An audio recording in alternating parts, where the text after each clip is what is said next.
Hey guys, AndosGaming here and welcome back to the channel. I hope you are having a good day or night wherever you are in the world.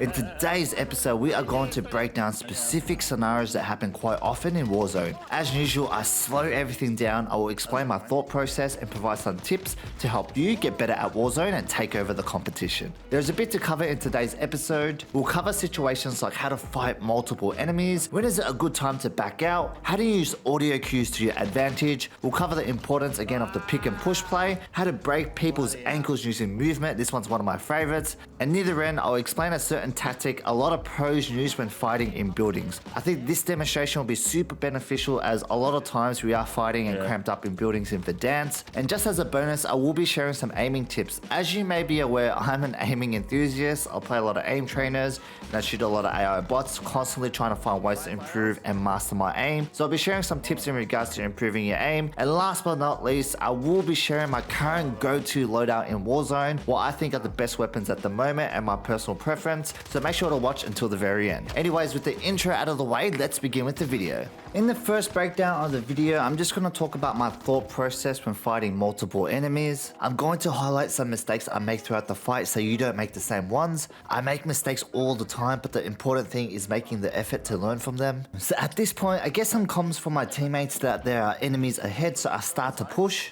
So out of nowhere, I spot a target behind me. Kind of surprised me, to be honest. When caught off guard, I think flicking to the target is good, but what you want to do is add some sort of movement. What I normally do if someone pops out of nowhere is either jump towards them or jump backwards. Okay, this is where I make some mistakes. I'm too pumped up on adrenaline after that kill. All I want to do is armor up. The first room I see here is on the left. In my head, oh cool, it's a room, let's heal up in there. Okay, first mistake, I don't pay attention to the minimap. As you can see, the targets are clearly in that direction and I'm heading there to heal up. Second mistake, there are many other areas where it is safer for me to heal up. For example, I have already cleared the area behind me. I think it would have been safer for me to heal up in areas I have already cleared instead of risking healing in places I haven't been before. Anyways, I go to armor up and I spot the enemy in front of me. At this point, I did mess up a little bit. I cancel my animation and engage in the gunfight. I managed to get the down. However, when fighting multiple enemies, you need to think about your next threat. Thirst your kills when you can, but in this scenario, I know his teammates are really close by. My squad might even live ping the enemy for me. So I'm just going to leave this target and go heal up. Know when to back out when fighting multiple targets is super important. I reload my gun and start to get back into the gunfight.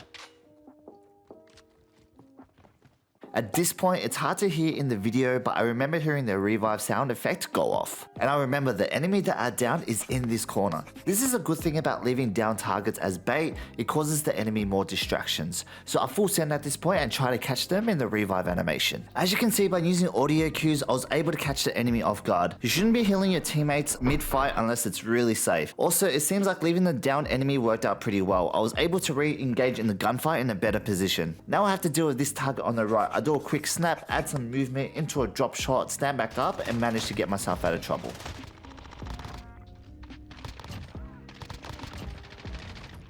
Just some key points I wanted to mention. When fighting multiple enemies, you don't always need to take out everyone out at once. Remember to back off and re-engage on your own terms when things are not looking good. When you down an enemy, don't always go for the thirst. Don't get me wrong, versing 4 targets at once, it is super important to get the thirst on the first couple picks. However, if there is an immediate threat nearby, it's better off to stay safe or focusing on the targets that are still alive. One last thing, remember to use audio cues to your advantage, but you do need to be careful as really good players can use that revive sound effect as a reverse bait. You can also do that to other players as well. Yes, Warzone, it's not complicated at all, but I do hope that breakdown was helpful. Before we continue, if you are enjoying the content or you find value throughout the video, remember to smash the like button. It does help me out a whole lot. Sub to the YouTube channel if you like getting better at Warzone. It's all about improvement here on this channel. I do make a lot of tips and tricks videos. I am streaming on Twitch at AndosGaming TV. Make sure to come by, check out the stream, say hello. It's just good vibes. I do have a face cam set up and RGB lights and stuff, so yeah, come hang out with the A Squad live. With that out of the way, let's continue. In the next section, we are going to talk about the pick and push play, using movement to your advantage and breaking your enemy's ankles.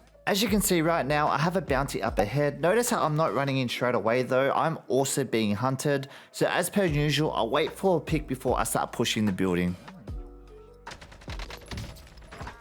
I manage to get the pick, so I start pushing and try to clear this building. But I get distracted here on the left a bit, so I play a little bit safe and go on the second floor. At this point, I know the target has revived, listening to the audio cues, but I'm still paranoid with the person I've seen before. I hear some gunshots below though and decide to push aggressively. At this point, the target has broken my line of sight. It does make sense for me to full send. The target will probably peek this window and try to get some headshots on me, so I need to take the initiative and use my movement to my advantage.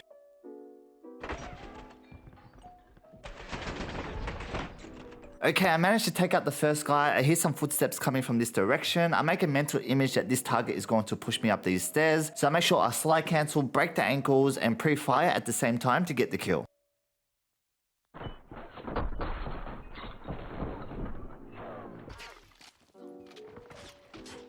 To break people's ankles, it's a good idea to use cover to your advantage, use audio cues, try to have a mental picture of how the enemy is going to push you. Best case scenario, you want to time your slide cancel when they are sprinting towards you. Side note, in these scenarios, you don't always need to cancel your slide straight away. You can let it slide a bit to get behind your target. Of course, there are many ways to use movement to your advantage. This is just one of those techniques that are really good for situations where you are being pushed and you can use angles to your advantage. Okay, before we continue, I just want to stress how important audio cues are. Remember to pay attention to audio during gunfights. Intel is everything when it comes to advantages in Warzone. When you're fighting and your teammates are yelling, just stay calm and let everyone know to give you radio silence just so you can hear better. When you are giving comms, don't go overboard. Give precise and simple shoutouts just to make sure your teammates can still hear the enemy during gunfights. With audio settings, I recommend using boost low. I've watched some videos on this subject and this option seems to work really well when it comes to hearing footsteps. With that out of the way though, let's continue with the next breakdown. Have you ever been in a building in Warzone and then a target is pretty close by and you're thinking, oh crap, someone is in my house. My gun skills are way better, I should be able to win this fight. And then what happens is you take the 50-50 gunfight and it doesn't work out. Yeah, well this happens to me all the time. And what I noticed does help is just to play it a bit smarter. I'll just demonstrate a technique you can use to outplay your targets. It's quite a simple one but super effective. So basically in this scenario, I know someone is in the building with me, most likely below. At this point, what I want to do is trick the enemy. So basically I just go break the window, give off an audio cue to make it seem like I jumped out the window to go downstairs. Okay, so right here, I don't move at all, just to make sure I don't give off any audio cues that I'm still in the building. When holding stairs, it's normally a good idea to hold an off angle. What I mean by that is you don't want your body to be exposed. Your enemy can pre-aim the stairs when running up, so normally you can wait here and pop your head out when the enemy is sprinting towards you. However, with this building, there is another entrance to the second level, so probably not a good idea for this situation. However, most of the time this spot is actually pretty good. So I broke the window to make it seem like I jumped out. Let's see what happens now.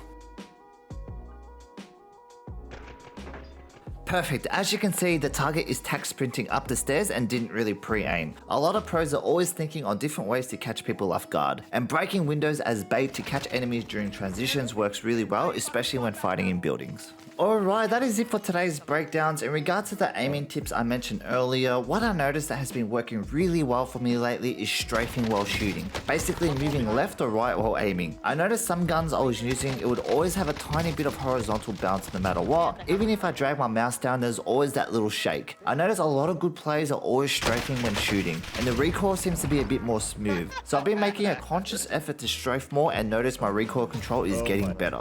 Of course, there are other elements to aiming, however, I recommend giving this a go. If it's not for you, it is what it is, just stand still and shoot. Everyone works a little bit different. However, try to experiment with it. A lot of top players do strafe and shoot at the same time, and you get other benefits with that as well. In regards to the best loadout at the moment, my go-to is the Cold War AK-47. This gun, in my opinion, is the best AR right now. Honorable mention goes to the MG82. I don't have it unlocked, so I can't really say from personal experience. However, I have been seeing a lot of people use this gun. Seems like it's the top 2 at the moment. For my secondary slot, the OTS-90 is my go-to SMG. I think this gun and the Cold War MP5 is probably top 2 at the moment in Warzone. I'm going with the OTS-9 at the moment due to the reload speed and the better strafe speeds. And please comment below what you guys are running as well. I'm always interested to see. Well, that is it for today. I hope the episode provided some sort of value. I'm really enjoying making these weekly tips and tricks videos. Basically, I'm just trying to get better at Warzone and sharing my experiences along the way with you guys. I feel like if any of these tips/breakdowns can can help you in any way, I'm a happy man. Getting better together is kind of the theme I'm going for. And just a friendly reminder for me, remember to enjoy the game. I know it can get quite competitive at times. Anyways, remember to like the video if you are still watching. It does help me out a whole heap. Sub to the YouTube channel for more tips and tricks videos. Remember to check out my stream on Twitch at AndosGaming TV. I'll leave a link in the description. It's just good vibes and I hope to see you there. As always, I wish you guys all the best and good luck on the Warzone.